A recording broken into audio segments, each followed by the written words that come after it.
إن الحمد لله نحمده ونستعينه ونستغفره ونعوذ بالله من شرور أنفسنا ومن سيئات أعمالنا من يهده الله فلا مضل له ومن يضلله فلا هادي له وأشهد أن لا إله إلا الله وحده لا شريك له وأشهد أن محمدا عبده ورسوله يا أيها الذين آمنوا اتقوا الله حق تقاته ولا تموتن إلا وأنتم مسلمون يا أيها الناس اتقوا ربكم الذي خلقكم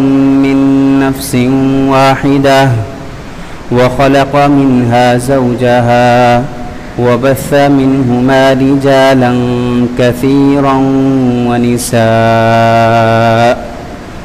واتقوا الله الذي تساءلون به والأرحام إن الله كان عليكم رقيبا يا أيها الذين آمنوا اتقوا الله وقولوا قولا سديدا يصلح لكم أعمالكم ويغفر لكم ذنوبكم ومن يطع الله ورسوله فقد فاز فوزا عظيما أما بعد إن أصدق الكلام كلام الله وأحسن الهدي هدي محمد صلى الله عليه وسلم وشر الأمور محدثاتها وكل محدثة بدعة وكل بدعة ضلالة وكل ضلالة في النار.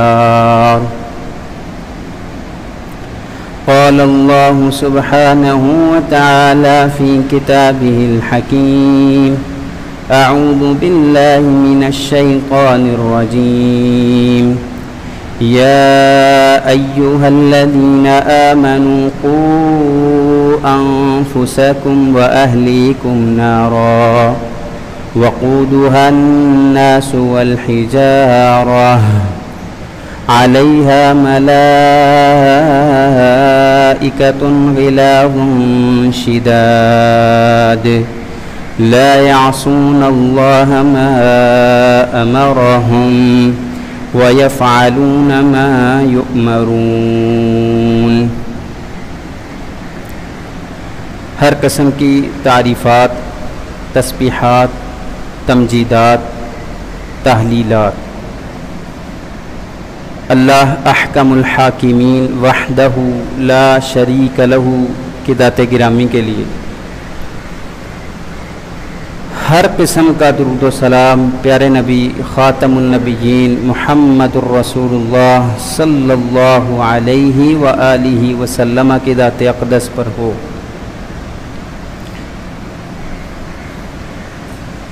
سب سے پہلے تو اللہ تعالیٰ سے دعا ہے کہ اللہ جس سچویشن سے ہم گزر رہے ہیں اللہ ہم سب کو اس میں اپنا صحیح معنوں میں بندہ بنا لے اور ہمیں اپنی طرف سے بھیجی گئی آزمائش میں ثابت قدم رہنے کی اور صابر شاکر رہنے کی توفیق عطا فرمائے. صابر شاکر میں نے کیوں کہا؟ ڈھنڈورا پیٹ کے رکھ دیا ہے میڈیا نے، یہ کرونا کرونا کرونا. ہم مانتے ہیں، کیوں ہم تو کہتے ہیں کہ اللہ کی طرف سے آزمائش ہے، بلا ہے، لیکن بلا کے اندر اللہ کے سامنے عاجزی پیش کی جاتی ہے. جب آزمائش آتی ہے تو آنکھوں سے آنسو جاری کیے جاتے ہیں. لڑا نہیں جاتا بلا سے، آزمائش سے. یہ کرونا سے ڈرنا نہیں، لڑنا ہے. تو بھائی لڑنا نہیں ہے، رونا ہے، عاجزی اختیار کرنی ہے، کیونکہ جس نے آزمائش بھیجی ہے وہی قادر ہے اس آزمائش کو ہم سے ہٹانے پر۔ بہت سارے جاننے والے ہیں ان کے عزیز و قریب کوئی بیماری ہوئی، کیا لوگوں کو کینسر نہیں ہوتا؟ کیا لوگوں کو دوسری بیماریاں نہیں ہوتی؟ وہ کون دیتا ہے؟ اللہ رب العالمین۔ شفا بھی اللہ دیتا ہے، بیماری بھی اللہ دیتا ہے۔ ہاں، پریکاشنز کا اختیار کرنا وہ ہماری ذمہ داری ہے، احتیاط کو لازم پکڑنا ہماری ذمہ داری ہے۔ وہ ساری کی ساری تعلیمات جو پیارے نبی محمد الرسول اللہ صلی اللہ علیہ وآلہ وسلم نے اپنی تعلیمات جو ہمیں پہنچائی ہیں، سارے پریکاشنز موجود ہیں۔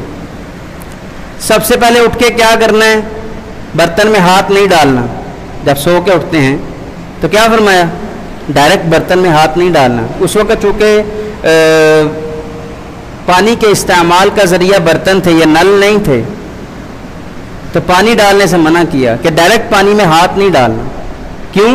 آپ کو نہیں پتا آپ کا ہاتھ کہاں کہاں رات کو پھرتا رہا ہے۔ تو سب سے پہلی پریکاشن تو میرے نبی نے یہیں دے دی۔ ہم کیا کرتے ہیں؟ سب سے پہلے اٹھتے ہیں، دعا پڑھتے ہیں، الحمدللہ الذی احیانا بعدما اماتنا والیہ النشور۔ پھر جاتے ہیں واش روم، سب سے پہلا کام قضائے حاجت کے بعد ہاتھ دھوتے ہیں۔ سب سے پہلی پریکاشن تو یہاں ہو گئی میرے بھائی۔ پھر ہم جب گھر میں انٹر ہوتے ہیں، سب سے پہلا کام ہاتھ دھونا کیا کریں۔ نبی علیہ الصلوۃ والسلام کی روٹین تھی، جب گھر میں جاتے سلام کرتے اور یقیناً اپنی صفائی کا خاص خیال رکھتے۔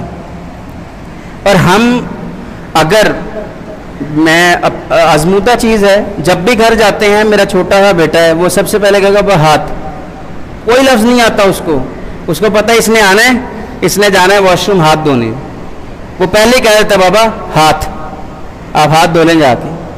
تو اس لیے ہاتھوں کو بار بار دھوئیے، کوئی معنی نہیں ہے۔ یہ اگر گورنمنٹ نے پریکاشن کے طور پہ بتایا ہے تو کیا گورنمنٹ کی بات ماننا گناہ ہے؟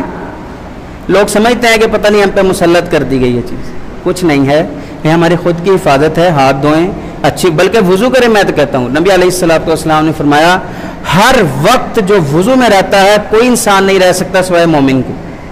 جو حقیقی معنوں میں مومن ہے وہ ہر وقت باوضو رہتا ہے، تو بار بار وضو کرنے کیا جاتا ہے؟ تو بہرحال میں نے جو آپ کے سامنے آیت تلاوت فرمائی، اللہ رب العزت فرماتے ہیں اے ایمان والو، قوا انفسکم واہلیکم نارا، سب سے پہلے تو اپنے آپ کو آگ سے بچا لو، پھر اپنے اہل و عیال کو وہ آگ سے بچا لو۔ میں اور آپ سوچیں، ہم دوڑ لگی ہوئی ہے، بینک بیلنس بڑھ جائے، ٹھیک ہے، معاشرے میں سٹیٹس بڑھ جائے، عزت احترام کہیں پہ بلند ہو جائے، اس میں دوڑ لگی ہوئی ہے نا، سب کے لیے، کوئی انکار نہیں کر سکتا۔ لیکن کیا کبھی یہ دوڑ لگائی ہے کہ یار میں اور میرے گھر والے کہیں ایسا نہ ہو کل قیامت کے دن جہنم کے گڑھے میں پڑے ہوں؟ اس کے لیے کبھی دوڑ لگائی ہے؟ اللہ قرآن میں کہتا ہے نا ففروا الی اللہ، دوڑو اللہ کی طرف، محاسبہ کیجئے۔ میں واللہ میرا انداز وہ نہیں ہے کہ میں ٹانٹ کروں، مذاق کروں، یا آپ کو جسے کہتے ہیں نا تانا دوں۔ نبی علیہ السلام کا یہ انداز نہیں تھا، وہ سمجھاتے تھے، صرف سمجھانے کے بعد دعا کرتے تھے۔ میں اپنے لیے بھی دعا کرتا ہوں، آپ کے لیے بھی، اللہ ہم کو آپ کے گڑھے سے بچائے۔ تو محاسبہ تو کریں، کم سے کم اپنی اکاؤنٹیبلٹی تو کریں کہ یار کیا میں نے 30 سال گزار لیے، آگے مجھے نہیں پتا، ایک دن ہے، کچھ لمحے ہیں، سالوں ہیں، کوئی پتہ نہیں ہے، لیکن کیا میں نے تیاری کی ہے؟ اگر نہیں کی تو آج سے ارادہ کر لیں۔ انما الاعمال بالنیات انما الاعمال بخواتیمہا، اللہ کہتے ہیں کہ اعمال کا دار و مدار ان کی اینڈنگ پہ ہے، ان کے اختتام پہ ہے۔ اگر میں نے آج ہی نیت کر لی کہ اللہ مجھے معاف کر دے، اور میں یہ عہد کرتا ہوں میں اپنی بھی اصلاح کروں گا اور اپنے آپ کو بھی آگ سے بچانے کی کوشش کروں گا اور اپنے اہل کو بھی بچانے کی کوشش کروں گا، اور اگر ابھی موت آ گئی تو خواتیمیہا کے تحت جو اختتام ہے اعمال کا وہ میری نیت پہ ہے نا، تو انشاءاللہ العزیز اختتام اچھا ہوگا۔ اس کے بعد اللہ تعالیٰ کیا فرماتے ہیں، اس کی آگ کی تعریف بتاتے ہیں کہ وقودها الناس والحجارہ، کہ اس کا جو ایندھن ہے وہ لوگ ہوں گے اور پتھر ہوں گے. اللہ ان لوگوں میں مجھے اور آپ کو شامل نہ کرے. یقیناً لوگ ہوں گے اور پتھر ہوں گے. پھر کیا فرمایا؟ علیہا ملائکہ، اس پر ایسے فرشتے مقرر ہیں، غلاظ شداد، بڑے ہی مضبوط اور بے رحم فرشتے ہیں. ان کو کوئی رحم نہیں آئے گا. جتنی بھی التجائیں لجاجت کر لیجئے گا، کوئی رحم نہیں آئے گا. لا الہ الا اللہ. اللہ مجھے بھی اس جہنم سے بچائے اور آپ سب کو بھی بچائے. پھر کیا فرمایا اللہ رب العزت نے؟ لا الہ الا اللہ. واللہ یہ جہنم کا جو منظر ہے، اللہ کے نبی ایک دفعہ نماز پڑھ رہے، ایک قدم آگے ہوئے، ٹھیک ہے، اور پھر ایک قدم پیچھے ہوئے. صحابہ کرام رضوان اللہ علیہم اجمعین نے کبھی یہ منظر نہیں دیکھا تھا، یعنی یہ یوزلی ہوتا ہی نہیں تھا. جب سلام پھرانا تو حرص اتنی تھی کہ پیارے نبی کیوں آگے ہوئے، کیوں پیچھے ہوئے؟ تو صحابہ کرام نے پوچھا یا رسول اللہ صلی اللہ علیہ وآلہ وسلم آپ کیوں آگے ہوئے؟ تو آپ علیہ الصلوۃ والسلام نے فرمایا کہ نماز کے دوران مجھے سامنے جنت کا دیدار کروایا گیا، تو میں نے آگے بڑھ کر اس کو حصول کے لیے کوشش کرنا چاہی. ٹھیک ہے، اچھا پیچھے کیوں ہوا؟ مجھے پھر جہنم کا بھی دیدار کروایا گیا تو میں اس سے ڈر کے پیچھے ہٹ گیا. اب نبی علیہ السلام کو دکھا دی گئی، لیکن ہمیں اتنی وارننگ دی گئی. پھر کہوں گا محاسبہ کیجئے کتنی کوشش کی ہم نے، کتنی کوشش کی ہم نے کہ میں اپنے آپ کو بھی بچاؤں، اپنے اہل و عیال کو بھی بچاؤں. کیسے بچاؤں؟ پہلی بات علم ہی نہیں ہوگا تو کیسے بچاؤ گے بھائی؟ اس لیے کہا جاتا ہے جو آپ کے مسجد کے امام صاحب ہیں، جو آپ کے مسجد کے خطیب ہیں، ان سے رابطہ رکھا کیجئے. یہ نہیں کہ صرف نکاح طلاق کو فون کر دیا جی مولوی صاحب نکاح پڑھانا ہے، طلاق ہو گئی ہے، مسئلے مسائل بتا دیں، مولوی صاحب جنازہ پڑھانا ہے آ جائیں. نہیں میرے بھائی، روزمرہ کی زندگی گزارنے کا طریقہ سیکھیے. اگر روزمرہ کی زندگی آپ کی دین اسلام کے مطابق نہیں ہے تو واللہ خطرہ ہے، بہت خطرہ ہے. جو نبی علیہ السلام کو نذیر کہا گیا نا، لوگ کہتے ہیں ممبر پہ ڈرانا نہیں چاہیے. او بھائی نبی صلی اللہ علیہ وسلم خود نذیر تھے، ڈرانے والے تھے. جہاں بشیر تھے وہاں نذیر بھی تھے، خوشخبری دیتے تھے لیکن ڈرانے والے پہلے تھے. کیسے ڈرانے والے پہلے؟ کیسے؟ سورہ کہف آج جمعہ ہے، کس کس نے پڑھی ہے؟ نہیں پڑھی تو مغرب سے پہلے پڑھ لیجئے گا. ٹھیک ہے جی. کیوں؟ کیونکہ نبی علیہ السلام نے فرمایا، صحیح مسلم کی روایت ہے کہ جو شخص جمعہ کے جس نے 10 آیات سورہ کہف کی یاد کر لی، ابتدائی یا آخری، علماء کہتے ہیں دونوں ہی کر لیں، وہ دجال کے فتنے سے عصم من فتنۃ الدجال، اس کو دجال کے فتنے سے محفوظ کر لیا جائے گا. ہمیں تو نہیں پتا دجال کب آئے گا، لیکن اگر آ گیا تو بھائی اگلے لمحے کا پتہ ہے آپ کو؟ کسی کو نہیں پتا. تو اس لیے ایک تو سورہ کہف کی تلاوت کرنی ہے. کیا فرماتے ہیں اللہ؟ الحمدللہ الذی انزل علی عبدہ الکتاب ولم یجعل لہ عوجا قیما لینذر بأسا شدیدا من لدنہ، کہ سب سے پہلے فرمایا کہ جو ٹیڑھ کے بغیر کجروی کے جو کتاب میں نے اپنے بندے پر نازل کی ہے، کیا ہے؟ کیوں نازل کی ہے؟ لینذر بأسا شدیدا، کہ وہ خطرناک عذاب سے ڈرا دے لوگوں. تو اس لیے اللہ کے لیے ہم طالب علم ہونے کی حیثیت سے یا دیگر جو علماء کرام ہوتے ہیں، کیونکہ ہم کتاب و سنت پڑھ چکے ہوتے ہیں، ہمیں کافی احادیث آیات نظر سے گزری ہوتی ہیں، ہمیں معلوم ہو جاتا ہے کہ یہ اللہ رب العزت کے احکامات تعلیمات کیا ہیں. تو اگر آپ کو نہیں پہنچائیں گے تو کتمان علم ہو گیا، علم کا چھپانا ہو گیا. کوشش یہ ہوتی ہے کہ اچھے الفاظ میں، اچھے انداز میں، تاکہ عوام سمجھ جائے کہ ہمارا نقصان کس میں، ہمارا فائدہ کس میں. تو اللہ کے لیے اپنے آپ کو آگ سے بچائیے، اپنے اہل و عیال کو آگ سے بچائیے. کیسے بچانا ہے؟ اچھا یہ میرا اصل میں ٹاپک یہ ہے کہ معاشرے میں فرد کی اصلاح. یہ فرد سے کیا مراد ہے؟ علامہ اقبال کہتے ہیں نا، افراد کے ہاتھوں میں ہے اقوام کی تقدیر. ہر فرد ہے ملت کے مقدر کا ستارہ. اگر انفرادی طور پہ میں اپنے طور پہ ایک تو اپنے اعمال درست کروں اللہ کے ساتھ, دوسرا میں آپ لوگوں کے ساتھ بھی تو اپنے اعمال درست کروں, میں آپ کے ساتھ جھوٹ نہ بولوں, میں آپ کے ساتھ دھوکہ, اگر میں معاملہ کرتا ہوں دھوکہ نہ دوں, ٹھیک ہے, ہمارے معاملات میں حسد, کینہ, بغض, چغلی, جتنی بھی ایسی بیماریاں ہیں وہ نہ ہوں. یہ ہماری رسپانسبلٹی ہے کہ ہم اپنے آپ کو اس پہ یوز ٹو کریں. کیونکہ پھر کہوں گا, ایک انگلش کا مقولہ ہے پریکٹس میکس یو پرفیکٹ, کہ جب تک آپ پریکٹس نہیں کریں گے آپ پرفیکٹ نہیں ہو سکتے. کیا ہم نے پریکٹس کی صبح شام کے اذکار کی؟ ایمانداری سے, میں پھر کہوں گا تانا نہیں دے رہا, میں صرف آپ کو سمجھا رہا ہوں کہ صبح شام کی اذکار کی کس کس نے پریکٹس کی؟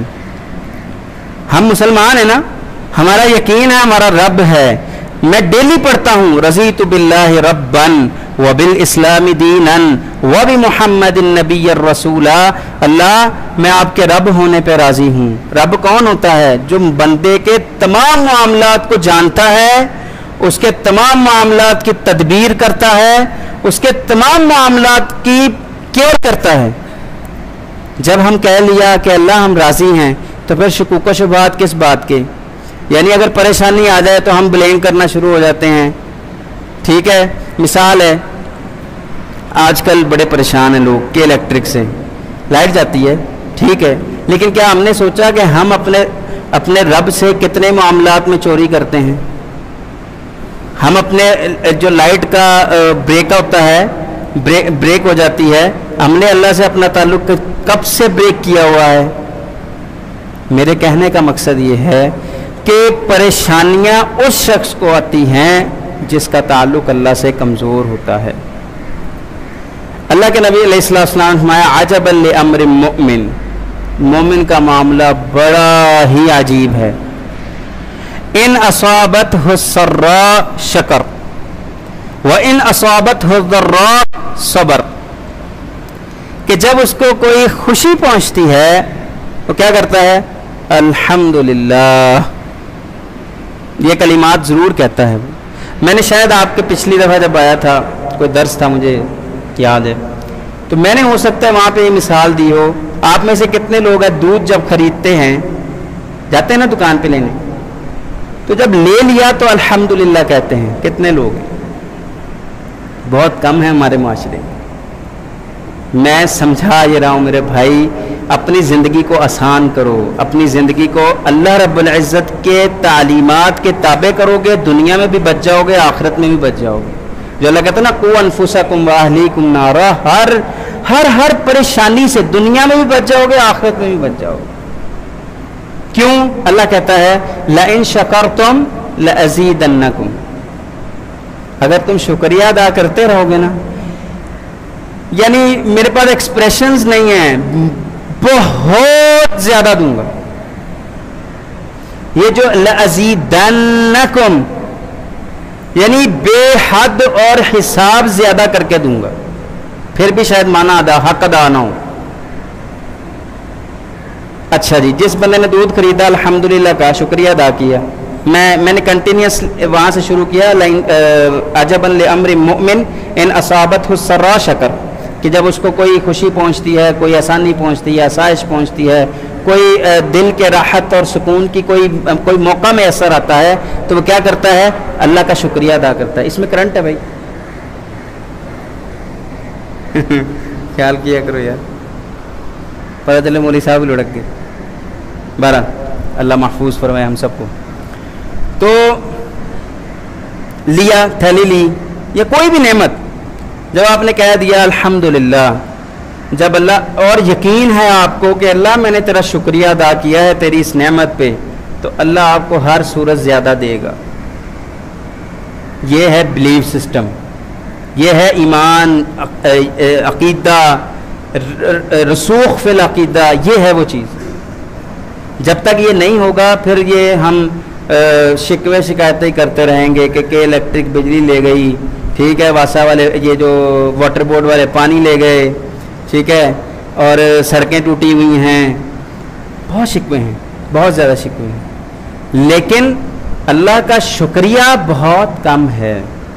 یہ یقین کیجئے، آپ شاید ایگری کریں میرے ساتھ، بہت کم ہے. اللہ نے آپ کو بائک دی، اللہ نے آپ کو گاڑی دی، کیا کبھی بائک چلاتے ہوئے گاڑی یہ خیال آیا اللہ تیرا شکریہ، الحمدللہ، اس نعمت کو کنسیڈر کرتے ہوئے کہ اللہ نے مجھ پہ مجھے دی ہے؟ کتنی دفعہ؟ میری باتیں سمجھ آ رہی ہیں یا اوپر سے جا رہی ہیں بھائی جان؟ الحمدللہ. تو اللہ کے لیے اپنا خیال کرو یار. انسان شاید لوگوں کے بارے میں غافل ہو سکتا ہو لیکن اپنے بارے میں غافل نہیں ہو سکتا. کیسے ہو سکتا ہے؟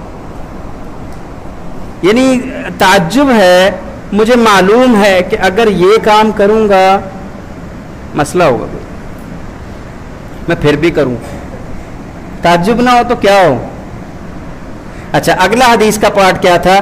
ان اصابت ذرا صبر، کہ اگر مومن کو پریشانی پہنچتی ہے، کوئی مصیبت پہنچتی ہے، وہ صبر کرتا ہے. ایک صحابیہ تھیں، ان کے کسی عزیز کا، قریبی رشتہ دار کا انتقال ہو گیا.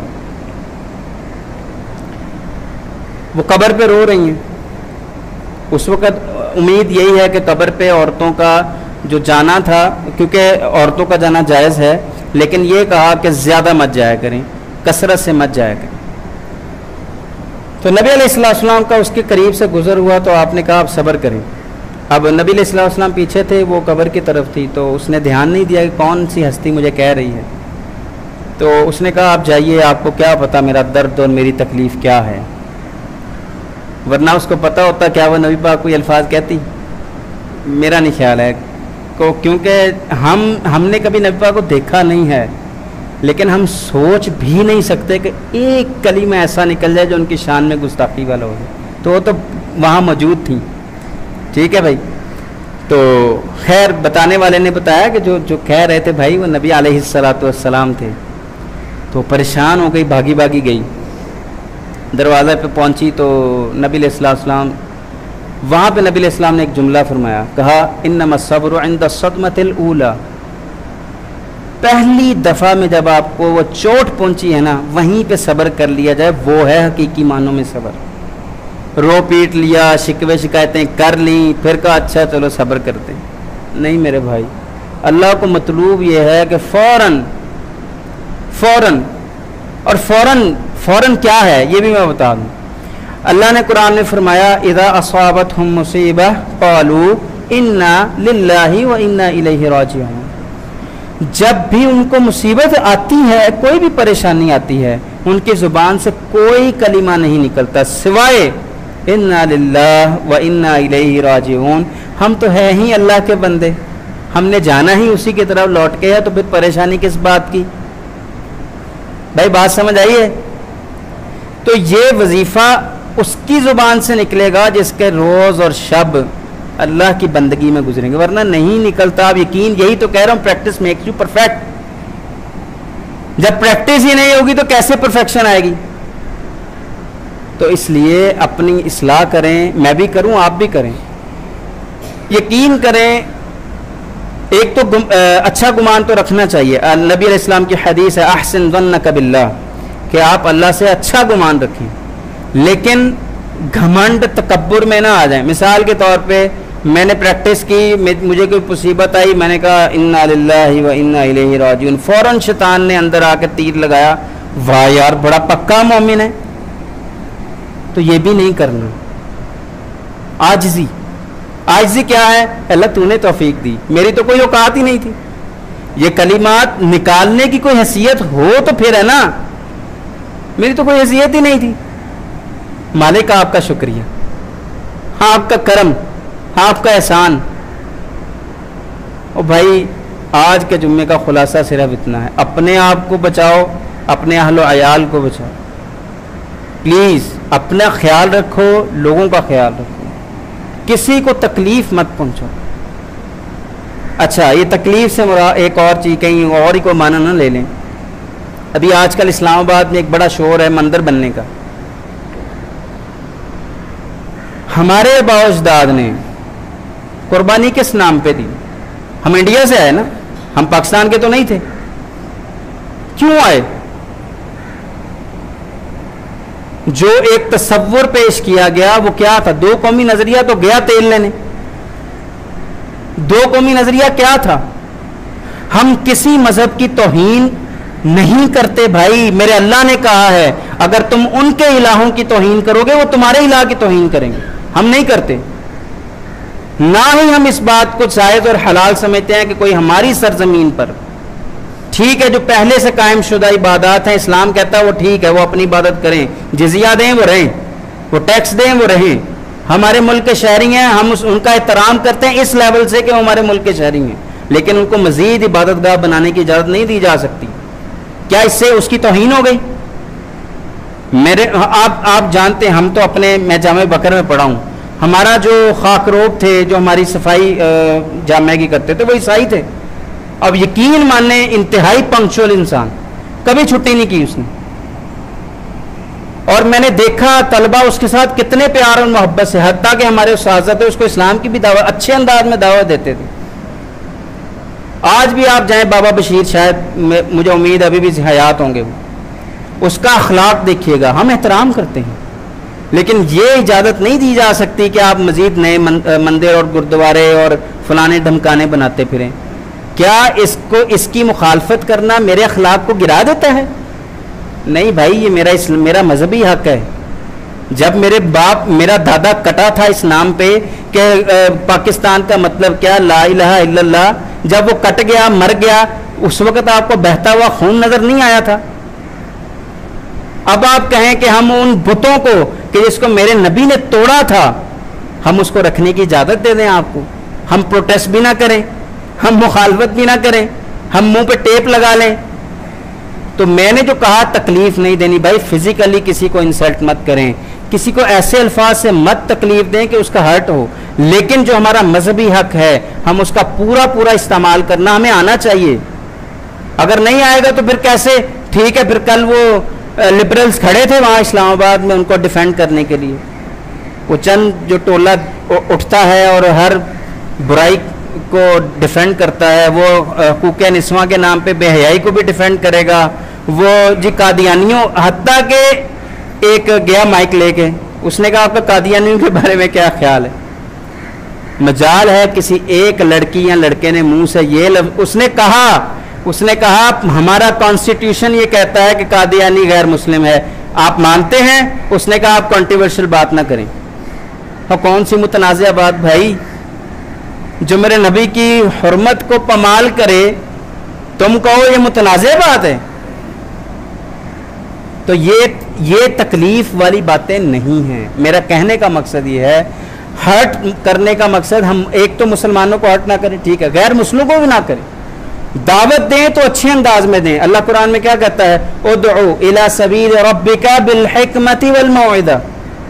اچھا آگے کیا فرمایا؟ وجادلہم باللتی ہی احسن. اگر لڑائی بھی کرنی پڑ جائے، لڑائی سے مراد ہے بحث مباحثہ، ہاتھا پائی نہیں ہے بھائی. نبی پاک نے کبھی ہاتھا پائی کی اپنی دعوت کے لیے؟ نہیں. گفتگو بھی کرنی پڑ جائے، بحث دلائل دینے بھی پڑ جائیں تو اپنی آواز کو اچھے انداز میں پیش کرنا. یہ تو میرا قرآن کہتا ہے، میرے پاس تعلیمات ہیں، میں کوئی جاہل نہیں ہوں. لیکن اچھا یہ تو بات میں اپنی کر رہا ہوں. ہم سب بحیثیت مسلمان، آپ یقین کریں، علم حاصل کریں، علماء سے جڑیے، جو طلباء ہیں ان کے ساتھ جڑیے، اپنے گھر میں مطالعہ کریں، قرآن کا مطالعہ کریں. نہیں سمجھ آتی مولوی صاحب سے آ کے پوچھ لیں کہ جی کیا مسئلہ ہے، یہ قرآن کیا ہے، سمجھ نہیں آ رہی، مجھے بتا دیجیے.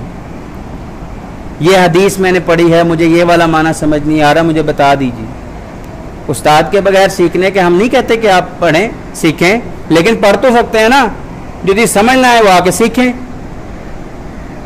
بہرحال لا الہ الا اللہ محمد الرسول اللہ. بات یہاں سے شروع کی تھی، قو انفسکم واہلیکم نارا. اپنے آپ کو بھی جہنم سے بچا لو اور اپنے اہل و عیال کو بھی جہنم سے بچا لو. اچھا اس میں کچھ اور نصیحتیں ہیں. میں بحیثیت انڈیویجول، خود میں اکیلا ہم بلیم کرتے ہیں گورنمنٹس کو نا کہ جی حکومت ایسی ہے، حکومت ویسی ہے، ہمارا سسٹم آج تک نہیں بن پایا. ہم کہتے ہیں سیاسی جماعتوں کو برا بھلا کہتے رہتے ہیں. کیا ہم میں سے کتنے لوگ ہیں جو سگنل پہ رکتے ہیں؟ سوال ہے. کتنے لوگ ہیں؟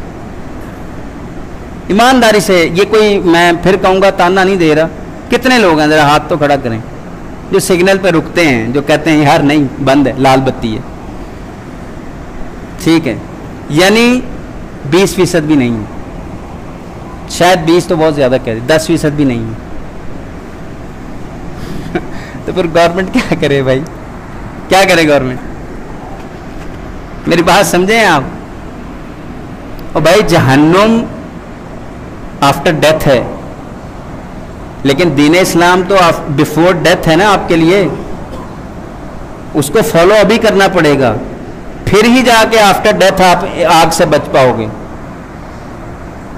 اسی طرح نبی علیہ السلام کی ایک حدیث ہے کہ ایمان کے 70 یا اس سے زیادہ کیٹیگریز ہیں. سب سے اعلیٰ کیٹیگری لا الہ الا اللہ کا کہنا ہے، اور سب سے لو کیٹیگری یہ ہے کہ پتھر اگر کہیں یا کوئی بھی تکلیف دہ چیز رستے میں رکھی ہوئی ہے اس کو آپ ہٹا دیں. یعنی ٹریفک چل رہی ہے، رستے میں اتنا پتھر رکھا ہو. میں صرف یہ نہیں کہہ رہا کہ ہم کرتے نہیں، بہت سارے کرتے بھی ہوں گے، لیکن بتانے کا مقصد کہ اپنے ایمان کو ٹٹولیے یار بس. یعنی ایک اور بات، تمام قومیں، جتنی بھی قوموں کا مطالعہ کر لیں پچھلی، ان میں ایک ایک برائی تھی، زیادہ نہیں تھی، ایک ایک. قوم لوط کو دیکھ لیں، ایک برائی تھی. قوم عاد کو ایک برائی تھی. قوم ثمود ایک برائی. قوم شعیب ایک برائی. ایک سے زیادہ برائیاں نہیں تھیں. قوم نوح مشرک تھے، اس کے علاوہ ان میں کافی اور برائی نہیں تھی. ہمارے اندر ساری بیماریاں، ساری، آپ یقین کریں ہمارے معاشرے میں یہ ساری بیماریاں پائی جا رہی، لیکن اس مالک کی رحمت دیکھیے، اللہ نے ان کو موقع نہیں دیا. یعنی ایک حد تک مہلت دی، پھر بعد میں واللہ ایسا انجام کیا کہ بتانے میں نا رونگٹے کھڑے ہوئے، یہ لون کھڑا ہو جاتا. بستی اٹھائی اوپر، وہ لے کے گئے پتہ نہیں کتنی بلندی میں، نیچے پٹک دی. ہمیں اللہ نے چھیڑا نہیں ابھی. یہ اس کی رحمت کا اندازہ کیجیے. چھوٹے چھوٹے جھٹکے، چھوٹے چھوٹے، وبا بھیج دی، کرونا بھیج دیا، ملیریا بھیج دیا، فلانی بیماری آ گئی، تھوڑی سی زمین ہلا دی، ٹھیک ہے، بارشیں تھوڑی زیادہ برسا دی. یہ چھوٹے چھوٹے جھٹکے ہیں، اس سے ہمیں فرق ہی نہیں پڑتا. 2-4 لوگ مرے کہ الیکٹرک نے جی انتظامات نہیں کیے، بارش ہوئی، بندے کو کرنٹ لگا، بندہ مر گیا. کیا سب مر گئے؟ میری بات سمجھ آ رہی ہے؟ تو ہمیں بحیثیت قوم اللہ نے عذاب ابھی تک نہیں دیا. مالک تیرا شکریہ. وہ اللہ کے بندو جاگ جاؤ یار، جاگ جاؤ، بس ہو گئی ہے، بس کریں.